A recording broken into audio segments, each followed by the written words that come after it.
સહજ ન્યૂઝ. કેશોદ નગરપાલિકા પૂર્વ પ્રમુખ મેહુલ ગોંડલિયા અને તેમની ટીમ દ્વારા અસરગ્રસ્ત વિસ્તારોમાં જરૂરિયાતમંદોને ગિરનારી ખીચડીનું કરવામાં આવ્યું વિતરણ. નમસ્કાર, સહજ ન્યૂઝ સાથે હું છું ગોપાલ ભેસાણી.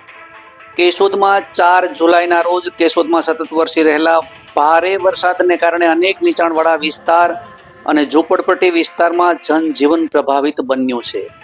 આવી પરિસ્થિતિમાં જરૂરિયાતમંદ પરિવારોને ભોજનની મુશ્કેલી ન પડે તે હેતુથી પૂર્વ નગરપાલિકા પ્રમુખ મેહુલ ગોંડલિયા અને તેમની ટીમ દ્વારા માનવ સેવાનો અનોખો ઉપક્રમ હાથ ધરવામાં આવ્યો છે. આ સેવા અંતર્ગત કેશોદમાં જલારામ મંદિર ખાતે ગિરનારી ખીચડી તૈયાર કરવામાં આવી હતી.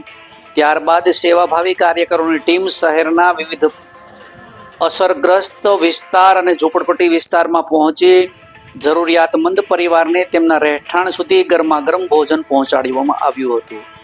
આ સેવા કાર્યમાં જલારામ મંદિરના ટ્રસ્ટી રમેશભાઈ, દિનેશભાઈ કાનાબાર, ડોક્ટર સ્નેહલ તન્ના, વિશ્વ હિન્દુ પરિષદના પ્રમુખ વિશાલ જોશી, મહેશ પાનસુરિયા સહિત અનેક સેવાભાવી કાર્યકરો પણ જોડાયા હતા. આયોજકોના જણાવ્યા મુજબ અંદાજે 1000થી વધુ લોકોને ગિરનારી ખીચડીનું વિતરણ કરવામાં આવ્યું હતું.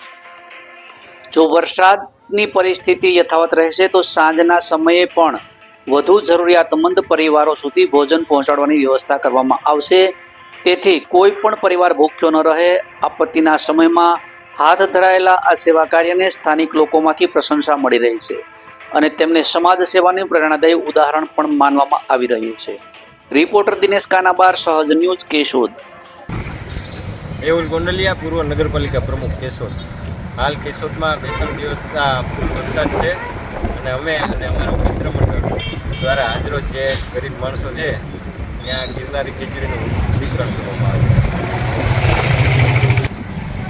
અને ઝૂંપડપટ્ટી વિસ્તાર હોય ત્યાં પોતાના સામાન પણ પલળી ગયેલો અને રસોઈ બનાવવી થોડી મુશ્કેલી હોય એ આશરે 1000 માણસોને કેશોદના અલગ અલગ વિસ્તારોમાં આજરોજ ખીચડીનું વિતરણ કરવામાં આવેલ છે.